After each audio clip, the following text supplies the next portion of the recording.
Halo teman-teman, perkenalkan saya Iren Yusadiki Gaul dengan NIM 5233230022.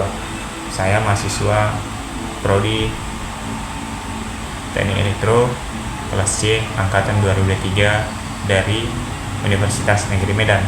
Nah, pada video kali ini merupakan salah satu video project dari mata kuliah proteksi relay.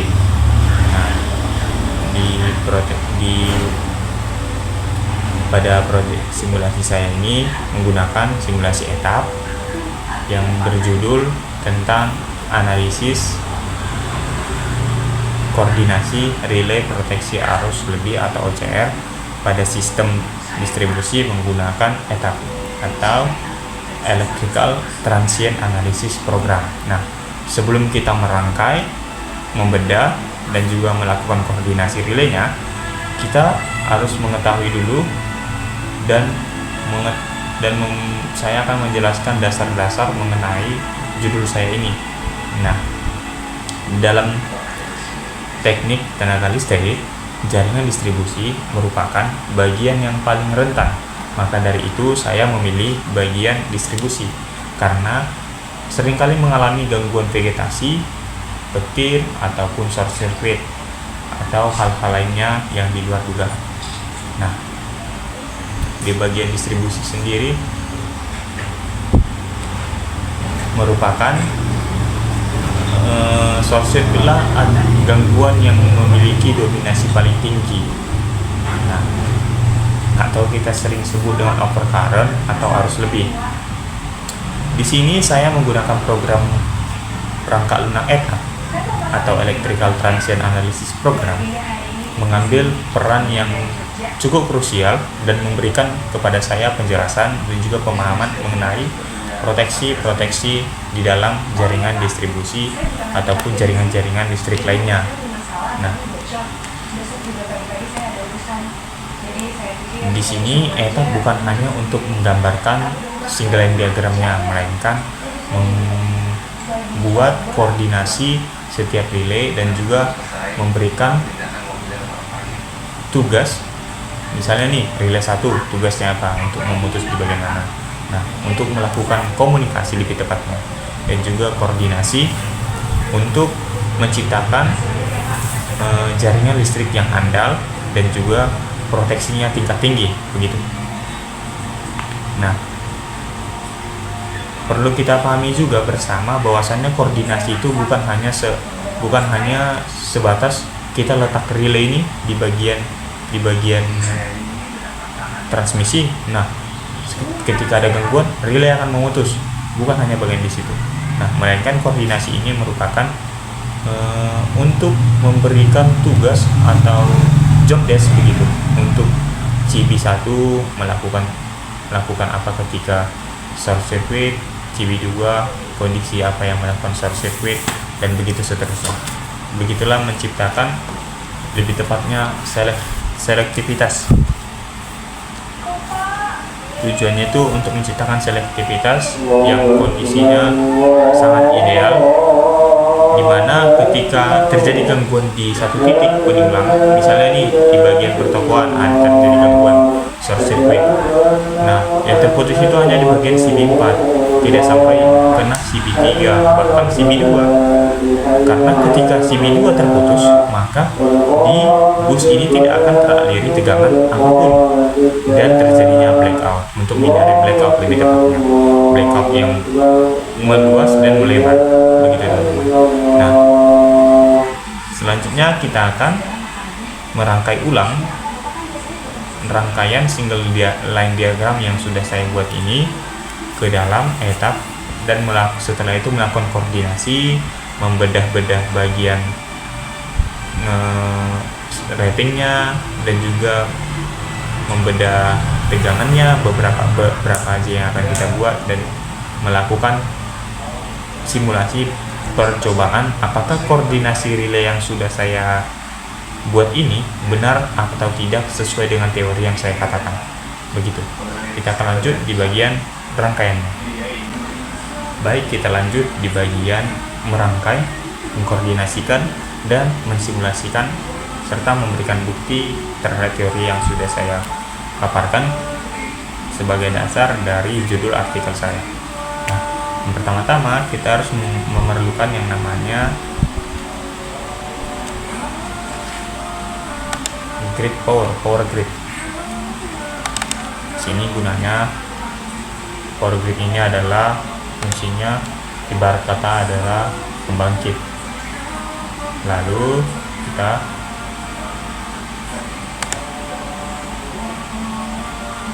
bentar ya teman-teman.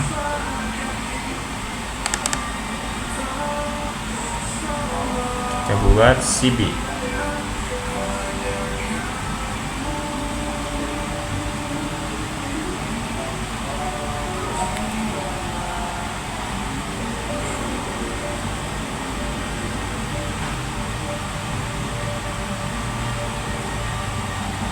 Nah, setelah dari CB kita masuk di hapus dulu ini, kita buat CT. CB di sini untuk memutus ketika terjadi gangguan di bagian U1 atau bagian power gridnya nanti. Lalu CT ini untuk mensuplai tegangan terhadap power current relay yang akan kita koordinasikan. Nah, selepas dari sini kita akan memberikan bus guna untuk menghubungkan pembangkit terhadap beberapa transformator. Nah, di jaringan saya ini saya menggunakan satu transformator saja. Kita lebarkan agar terlihat lebih bagus. Lalu di bawah ini kita akan memberikan trafo penurun tegangan atau trafo step down. Nah, setelah trafo kita berikan yang namanya CT. CB di sini gunanya untuk memutus ketika terjadinya gangguan di bagian trafo, untuk memutus dan memproteksi peralatan setelah dari trafo, karena ada nanti bebannya untuk menjaga itu agar tidak terjadinya short circuit dan merusak serta membahayakan masyarakat yang ada begitu. Nah, kita pasang juga CT. Setiap kita ingin memasang relay, kita akan membuat CT untuk sebagai supply-nya. Kita berikan CT, kita akan berikan OCR-nya. Setelah dari situ kita buat busnya lagi. Kita buat bus. Nah, di sini di bawah bus ini kita akan membuat dua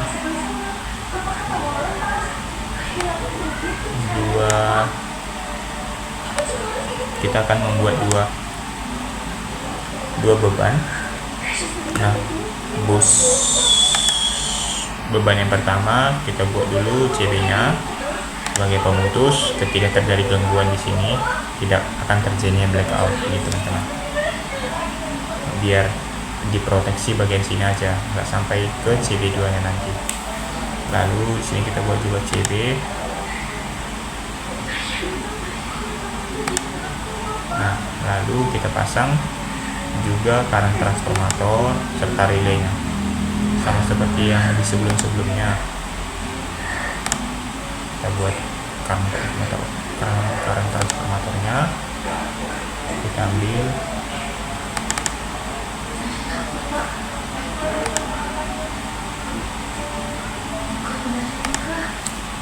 lalu kita buat statis load. Di sini statis load ini kita bisa menyeting berapa bebannya, begitu teman-teman. Kita ibaratkan ini adalah beban yang akan saya gunakan, yaitu beban rumah dan juga beban pertokoan. Nah, setelah komponen yang sudah saya perlukan, kita akan menghubungkannya secara seri semuanya. Kita hubungkan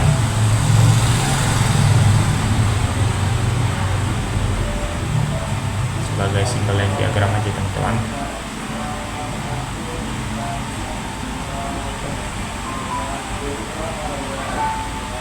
CD-nya kita hubungkan ke bus 2.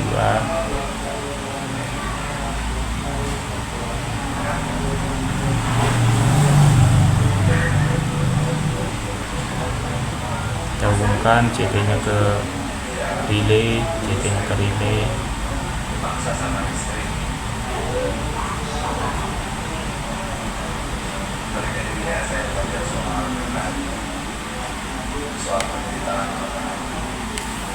Kita luruskannya biar tampak lebih rapi.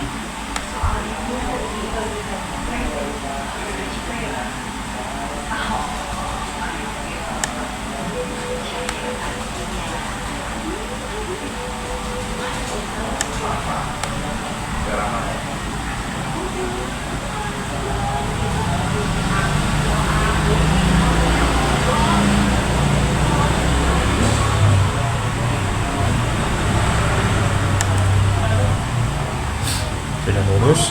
Nah, inilah rangkaian yang akan kita gunakan untuk mengkoordinasi relay-relay tersebut. Kita bagian relaynya belum semua.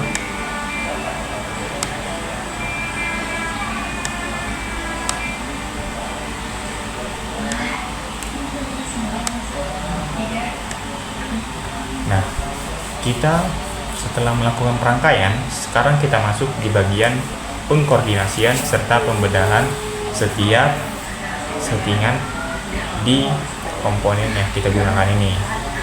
Nah, pertama-tama kita masuk di bagian komponen power grid sebagai pensuplai utama.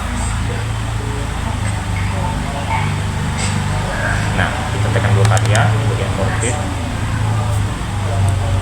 Di sini kita buat namanya yaitu PLN. Nah, ratingnya kita buat 20 kV. Tidak usah terlalu besar-besar ya teman-teman. 20 kV, kita atur NVA-nya. Kita atur short circuit-nya itu di bagian 500. Nah, akan otomatis di sini XR-nya kita buat 10. Sini kita buat 10 juga. Oke. Nah, kita lihat sini tidak ada yang dirubah, hanya ini aja. Kita okekan. Lanjut kita di bagian trafonya kita buat trafo distribusi. Kita rating dulu. Ratingnya 20, di sini kita buat 0,4. NPA-nya kita buat berapa ya? 0,25 aja. Nah, ini akan otomatis semua. Ini tendensinya kita buat 4. Ini kita buat 4, dan di sini juga kita buat 4. Di sini kita buat 10. Nah, semuanya akan otomatis. Di sini akan 10. 10. Nah, setelah ini semua tidak ada lagi yang perlu dirubah-rubah ya teman-teman. Sampai di situ cukup. Kita okekan saja. Oke. Kita tunggu, di sini akan keluar trafo distribusi 0,25 mega volt ampere atau 250 kilo volt ampere. Nah, kita lanjut di bagian pembebanannya dulu. Ini kita buat namanya pertokoan. Nah, kita buat loadingnya, keluarannya. Kita kalkulatorkan dulu. NW nya kita buat 80, 0,8, 0,08. EV nya kita buat 85. Nah, substitutkan 0,08, 85. Nah, di loop satunya kita gunakan perumahan. Nah, kita loadingkan kalkulator, kita buat 0,06. Ini kita buat juga 80 ya teman-teman, 85. Substitutkan. Oke, itu akan terisi otomatis semuanya, NVA nya juga. Nah, Nah, selesai dari ini semua, kita lanjut di bagian konfigurasi CB-nya teman-teman. CB-nya dulu sebelum kita masuk ke relay. Nah, CB relay, kita ratingnya kita buat dulu. Pertama kita buat 20 sesuai dengan nameplate-nya. Ini 200. Makinnya kita buat 36 aja cukup. Kita buat di sini 36, di sini kita buat 16. Sini bakal otomatis semua. Di sini 0,05 kita buat 0 aja. Nah, tidak ada yang akan dirubah ya. Selesai dari sini. Oke, kita lanjut ke bagian CB2 nya.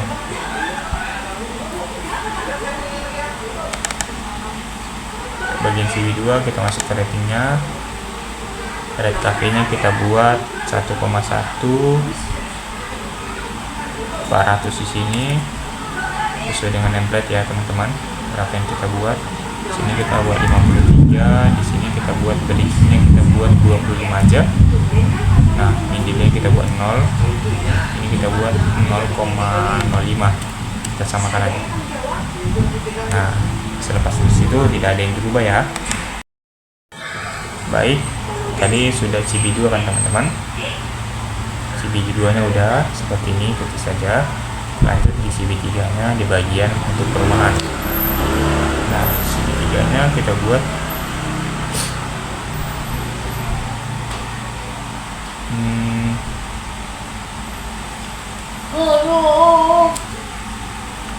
sini 160. Making peak-nya kita buat 53, di sini kita buat 25. Nah, sini kita buat 0, di sini kita buat 0,05. Kita samakan aja. Nah, lanjut di bagian CB4-nya.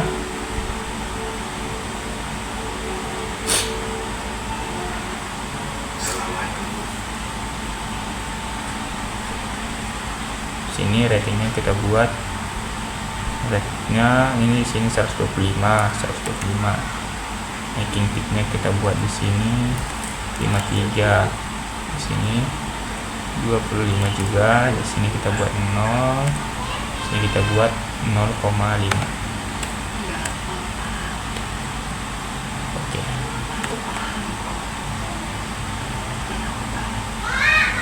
Setelah semua CB-nya terkoordinasi, kita akan melakukan yang namanya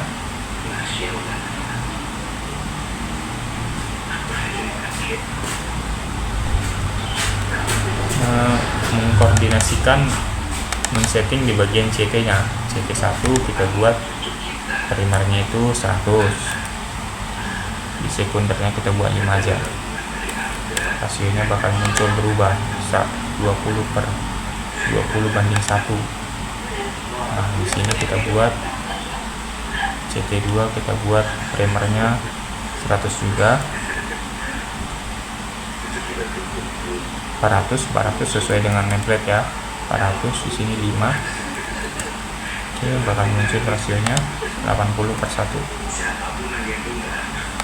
Lalu di sini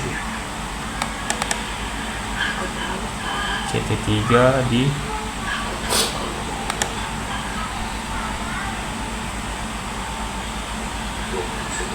150.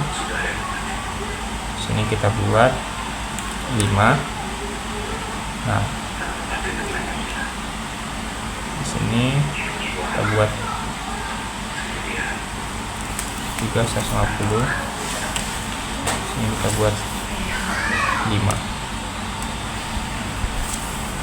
Sini kita ganti ya teman-teman. Di sini seharusnya 200.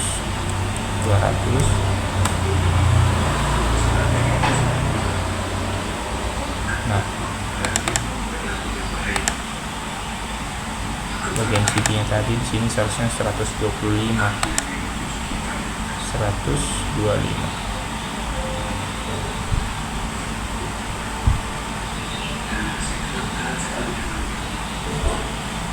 125. Ini kita buat di sini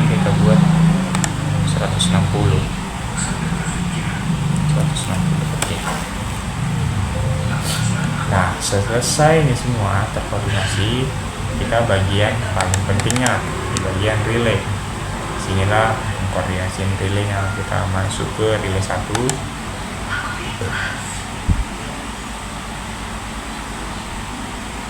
Relay 1 kita buat library-nya. Saya gunakan Schneider Electrical dengan model Sepam 10, Sepam seri 10 ya teman-teman. Nah, di sini saya gunakan standar inverse time. Backupnya kita buat pertama itu 1, dan di sini kita buat 0,45 yang paling lama ya, karena dia backup terakhir. Di sini relay pertama itu sebagai backup terakhir ya teman-teman. Nah, kita okekan. Tunggu, kita lupa. Di bagian outline ini kita harus mematikan instantaneous. Gunanya ini adalah ketika terjadi tegangan masuk bakal terputus, untuk meningkatkan selektivitas dan juga koordinasi dari relay ini. Jadi setiap relaynya nanti akan dimatikan instantaneousnya. Kita lanjut ke OCR 2, ke relay yang 2. Kita masuk ke OCR-nya, kita library, kita samakan semua ya teman-teman, menggunakan Schneider Electric.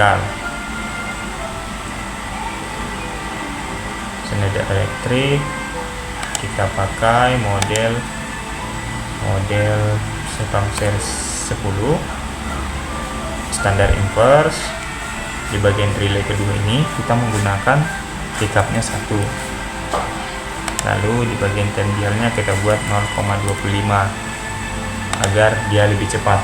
Nah, ketika gagal di OCR di bawahnya, misalnya nih OCR 3 gagal, maka lanjut ke OCR 2, baru lanjut ke OCR 3 ke OCR 1 sebagai backup terakhir untuk melakukan blackout gitu. Kenapa ini 0,25? Dia agar memberikan waktu kepada OCR sebelumnya setelah dia untuk melakukan pemutusan ketika terjadi short circuit.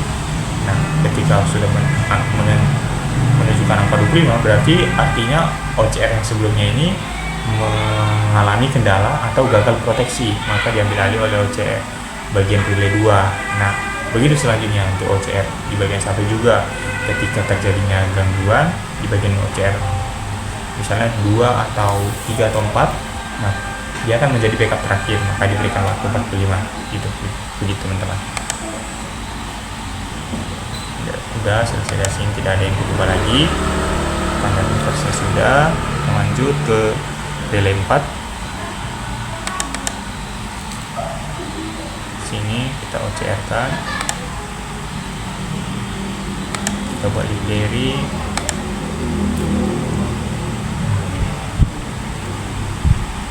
Kita cari Schneider Electric, kita ubah modelnya.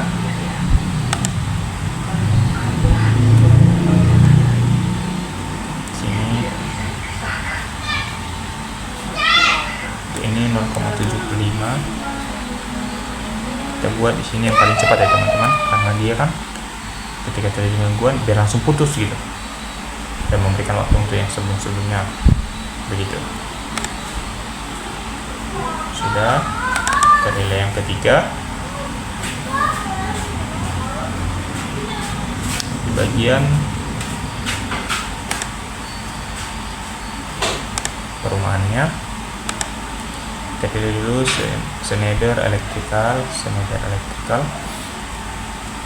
di model Sepam 10. Nah, di sini pickupnya kita buat 0,75 juga. 75. Sini kita buat 1. Oke, bakal berubah. Sudah. Nah, setelah kita koordinasikan time-nya dan juga rasio-rasionya, kita akan melanjutkan menginterlock atau mengkoneksikan terhadap CB-CB-nya. Nah, di sini relay 1 kita koneksikan ke bagian CB1, kita add. Satu lagi, sini kita biarkan saja CB1 open. Sudah, CB1 satu open. Sini juga kita output, kita add. Sini kita buat CB2 karena dia di relay 2. Ini kita buat outputnya, kita add dulu di CB3. Lalu di sini kita buat CB4. Output kita add lagi, kita add, lalu kita buat CB4. Nah, setelah rangkaian ini jadi, kita masuk ke hal yang paling pentingnya untuk memberikan dan membuktikan apa yang saya katakan tadi secara teori. Apakah benar koordinasi relaynya sudah benar, apakah akan berurutan dianya, ketika di sini gagal akan lanjut di sini, dan di sini sebagai backup utama, backup paling terakhir gitu. Oke, kita pencet start protection dan koordinasi. Lalu kita klik di sini, kita tambahkan, misalnya ini terjadi gangguan di bagian perumahan, apa yang akan terjadi?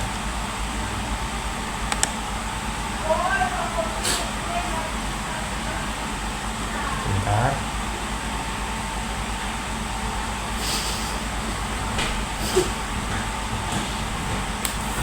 Bentar teman-teman. Nah, di sini akan terjadi yaitu backup pertama 1 2 sini. Nah, lanjut di sini 2 sebagai pemutus terakhir, begitu teman-teman.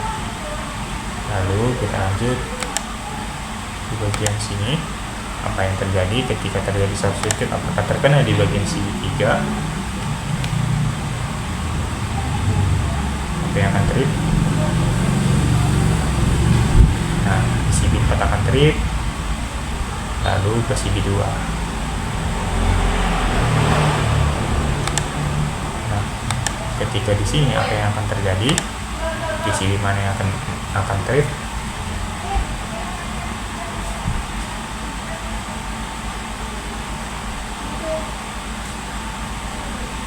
Nah, bakal di CB2 dan CB1. Begitu teman-teman. Dari hasil video saya ini membuktikan bahwasannya apa yang saya katakan tadi merupakan memberikan selektivitas dan juga tidak mengganggu bagian bus-bus atau beban lainnya yang tidak terkena short circuit. Sekian dari saya, terima kasih, saya pamit undur diri.